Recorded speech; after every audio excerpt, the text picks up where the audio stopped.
Olá, seja bem-vindo ao canal da professora Cláudia Barbosa. Vamos continuar conversando sobre essa língua portuguesa maravilhosa, com certeza. O assunto? Acentuação, parte 2. Nós vimos no primeiro momento que o novo acordo ortográfico não atingiu o pacote das regras centrais, as mais importantes. Quais são elas? Oxítona, paroxítona, proparoxítona e monossilábico tônico. Mas agora nós vamos tratar de alterações provocadas pelo novo acordo ortográfico, que foi assinado em 1º de janeiro de 2009, mas entrou em vigor para valer em 1º de janeiro de 2016. Quando mesmo? 1º de janeiro de 2016. E aí, professora, onde nós estamos? Nós estamos aqui, meu aluno, em 6.1. E a mensagem, aquela que fala a verdade que você precisa entender. Comece onde você está, use o que você tiver, faça o que você puder, mas jamais procrastine. Deixa a procrastinação no passado. Se você esperar o dia ideal, não vai chegar. O dia ideal chama-se hoje, e é por isso que nós estamos aqui. Legal? Para fazermos um futuro extraordinário, mas o nosso futuro extraordinário depende de ações extraordinárias hoje. Roteiro, professor, olha aqui, gente, já passamos pelo tópico 1, tópico 2, tópico 3, tópico 4, chegamos, reta final, já vimos ortografia, estamos aqui, fechando agora o conteúdo de acentuação gráfica. Continuem imprimindo ação focada. Onde você focar, vai expandir. E todos nós vamos, agora, relembrarmos as regras que merecem atenção dobrada. Acentuação gráfica, regras afetadas pela reforma. Síntese teórica 1. Acentuação gráfica dos ditongos abertos. Os ditongos abertos, ei e oi, deixam de ser acentuados quando a palavra é paroxítona. Assembleia, heróico, ideia, jiboia e etc. Você prestou atenção. Não caiu o acento dos ditongos abertos em qualquer vocábulo. O acento de um ditongo aberto só caiu nas palavras paroxítona. Isto é regra nova, então vamos prestar atenção. Observação. Tais ditongos, quando tônicos, claro, continuam a ser acentuados em palavras não paroxítonas. Papéis, céu, dói, chapéu, alcoolóidico, aracnoide. Síntese teórica 2. Acento diferencial. Preste atenção. É verdade. O acento diferencial na língua portuguesa, ele acabou. Mas, porém, todavia, sobreviveram alguns. E eu preciso memorizar quais vocábulos continuam acentuados com esse tal diferencial. E isso é muito sério, porque se não mais haverá acento diferencial na língua portuguesa, quais palavras continuam com esse acento, professor? Mantém-se o acento circunflexo nas terceiras pessoas do plural do verbo ter e do verbo vir, claro, e seus derivados, a fim de se distinguirem das terceiras pessoas do singular. Exemplos: ele tem, terceira pessoa do singular. Eles têm, terceira pessoa do plural. Esse acento agora vai ser obrigatório. Por quê, professora? Se o acento diferencial caiu, por que esse não caiu? Ele existe para denunciar a terceira pessoa do plural. Então, tem sem acento, terceira pessoa do singular, ele. E tem com acento, terceira pessoa do plural, eles. O mesmo acontece com o verbo vir. Ele vem sem acento, mas eles vêm com acento. Eles sustêm, Eles sustêm, ele intervém, eles intervêm. E o que você percebeu? Que esses verbos, o ter e o vir, eles e seus derivados, quando eles simbolizam terceira pessoa do plural, que significa eles ou elas, esse acento foi mantido. Então, se esse acento só vai aparecer quando acionarmos a terceira pessoa do plural, qual é o nome desse acento diferencial? Diferencial de número, beleza? Então, quando eu falo ele tem, é terceira do singular. Não há acento diferencial neste verbo. Mas se eu falo eles têm, aí agora eu vou colocar o acento circunflexo. E o nome dele qual é? Acento diferencial de número, sinalizando o número plural. Mas não parou aí, não. Há mais para você relembrar. Mantém-se o acento circunflexo na forma verbal por, para distingui-la da preposição por. Então, você já anotou? Terceira palavra, onde o acento diferencial permanece. Por. O por, quando acentuado, é verbo, mas quando não acentuado, é preposição. Então, cuidado, a prova vai cobrar essa diferença. Esse acento diferencial, você está vendo, ele não é diferencial de número, ele é diferencial de tonicidade. Por é palavra preposição e ela é átona na língua portuguesa. Mas quando eu acentuo a palavra por, ela torna-se verbo poderoso. Então, neste momento, nós estamos com acento diferencial de tonicidade. Vocês perceberam? Existem dois vocábulos com acento diferencial de número, o ter e o vir. E existe um vocábulo com acento diferencial de tonicidade, o por. Mantém-se o acento circunflexo em pôde, terceira pessoa do singular, do pretérito perfeito no indicativo, para distinguir de pode, terceira pessoa do singular, do presente do indicativo. Então, agora nós vimos o último sobrevivente. Pôde, pode. Pôde, pode. Você percebeu que o som é que muda? O nome desse acento é diferencial de timbre. Quando eu falo pôde, eu levo você para o passado. Ele pôde viajar, mas se eu falo pode, eu deixo você no presente. Então, há diferença. Existem 3 acentos diferenciais: diferencial de número, diferencial de tonicidade e diferencial de timbre. Para número, 2 palavras ainda permanecem com este tipo de acento diferencial: o verbo ter e o verbo vir. Mas para o de tonicidade, só restou o verbo por. E para timbre, exatamente o pôde. Tranquilo? Vamos continuar, porque você precisa ter tudo isso organizado. Agora, vamos lembrar daqueles que um dia possuíram acento diferencial, mas que agora não mais. Deixa de haver acento diferencial nos seguintes vocábulos: para, verbo, pela, verbo ou substantivo, pelo substantivo, polo substantivo, pera substantiva. O substantivo forma, quando pronunciado com O fechado, pode levar acento circunflexo. Professora, que acento é este?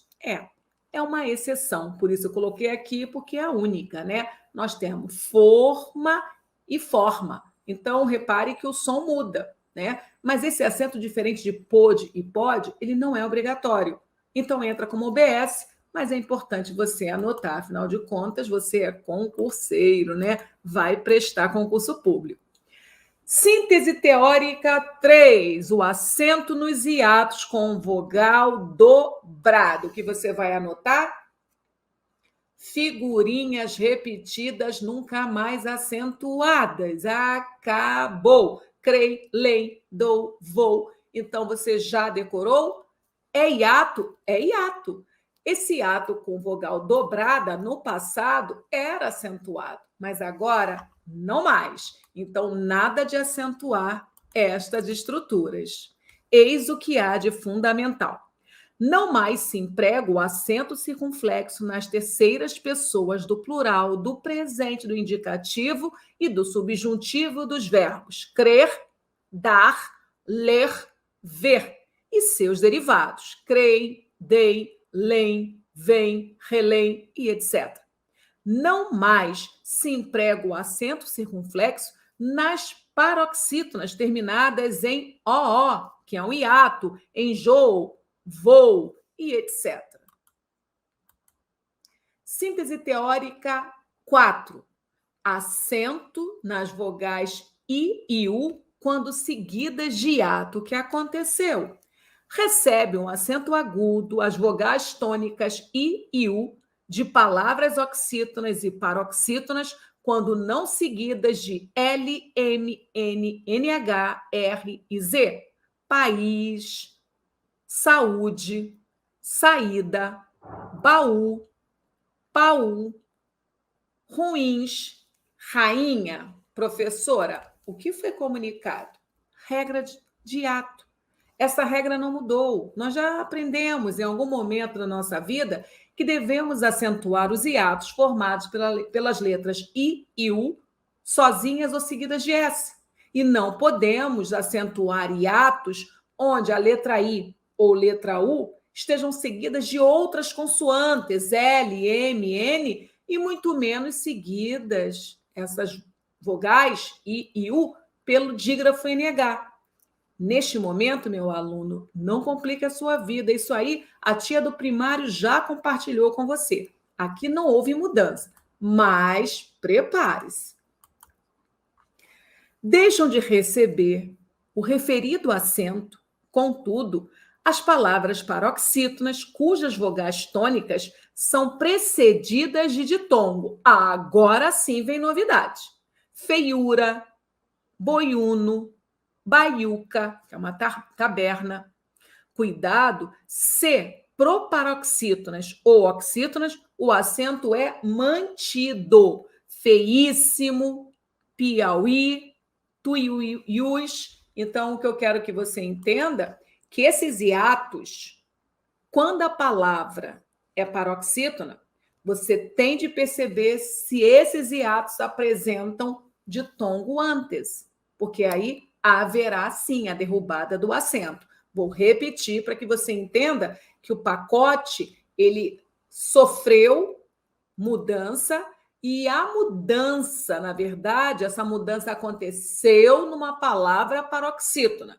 Mas não pensem que as regras das paroxítonas mudaram. Nós já vimos esta aula. As regras são as mesmas. O que está ocorrendo, na verdade, é um acerto de conta, porque essas palavras já não deveriam ter sofrido acentuação, mas sofreram, beleza? Então, repetindo, deixam de receber o referido acento, contudo, as palavras paroxítonas, cujas vogais tônicas são precedidas de ditongo. Repare que eu tenho fei, u, ra. Antes desse u, aparece o ditongo ei. Eu tenho boi, no. Antes desse u, aparece o ditongo oi. Então, é com isso que você deverá lidar. Manda, professora, síntese teórica 5. Esta, meu aluno, esta é molezinha, né? É porque o trema acabou na língua portuguesa. Mas, pelo amor de Deus, o trema só acabou na língua portuguesa. Se uma palavra estrangeira já receber trema, você não pode retirar esse trema. Então, o trema é mantido nos vocábulos estrangeiros que já o possuam. Então, vamos nós. O trema é inteiramente suprimido em palavras portuguesas ou aportuguesadas, mantendo-se apenas em palavras derivadas de nomes estrangeiros. Aguentar, redarguir, sequestro, delinquir, tranquilo, linguiça, mas mulheriano e mulher, esses vocábulos não são de língua nacional, não são palavras portuguesas ou aportuguesadas, são palavras estrangeiras. Nós não temos autoridade sobre palavras que não pertencem ao nosso sistema ortográfico. O professor Bechara, entretanto, adverte: Com o fim do trema em palavras portuguesas ou aportuguesadas, não haverá modificação na pronúncia dessas palavras. O trema não será mais usado, mas as palavras que possuíam continuarão a ser pronunciadas como antes. Motivo? A reforma, meu aluno, foi uma reforma ortográfica e não fonológica. Não atingiu o som. Síntese teórica 6. Acento diferencial. Vamos nós? Retrospectiva. Acentuação diferencial, sim. Ocorre acento diferencial como sinal distintivo de vocábulos homógrafos nos seguintes casos. Para distinguir o homógrafo tônico por verbo do homógrafo por preposição. Excepcionalmente, para diferenciar o homógrafo tônico fechado pode, pretérito perfeito do indicativo do verbo poder, do homógrafo tônico aberto pode, presente no indicativo do mesmo verbo. Para diferenciar a terceira pessoa do plural dos verbos ter e vir da terceira pessoa do singular. Ele tem, eles têm. Ele vem, eles vêm. E aí? Você anotou tudo? Como eu já falei, eu estou espremendo a laranja, jogando o bagaço fora e entregando a você aquilo que é de extrema importância. Nós já estamos com o material bem enxuto, exatamente por respeitar o seu tempo e saber perfeitamente que você vai se dedicar. E nos exercícios, as informações extraordinárias serão explicadas. O que eu preciso é que você tenha condição de entrar em jogo e fazer o seu trabalho muito bem feito. Se meu aluno não tiver noção do conteúdo, ele vai ficar desmotivado. E isto não vai existir aqui no nosso projeto. E aí, professora, nossa mensagem final de mais um tópico. Comece de onde você está. Use o que você tiver, faça o que você puder. E você já sabe, né? Qual é o complemento? Não desista do seu sonho. Então, o que eu preciso que você faça, que com muita disciplina, muito comprometimento, você vai pautando esses tópicos. Algumas aulas são mais complexas, outras são mais simples. Conselho: assistir mais vezes aquelas aulas em que você sente a maior dificuldade. Todo edital, ele vai cair na sua prova, não se iluda. Essa é a parte que você não gosta, né? Mas a professora tende a falar. São 30 questões na prova da PSERG. 30 questões. Haverá vários textos. Você vai precisar de dominar o edital. A parte boa é que você não precisa aprofundar. Se você souber falar sobre esses assuntos, mesmo de forma superficial, meu aluno, eu garanto, você vai assinar sua posse. Então, coloque foco no processo, acredite. Você sabe muito mais do que você imagina sobre a matéria língua portuguesa. Repito, você não precisa de profundidade, você só precisa conhecer o fenômeno e memorizar algumas particularidades. Coloque fé em você e você, por favor, coloque fé na sua aprovação. Enquanto você, daqui a pouquinho. Fui!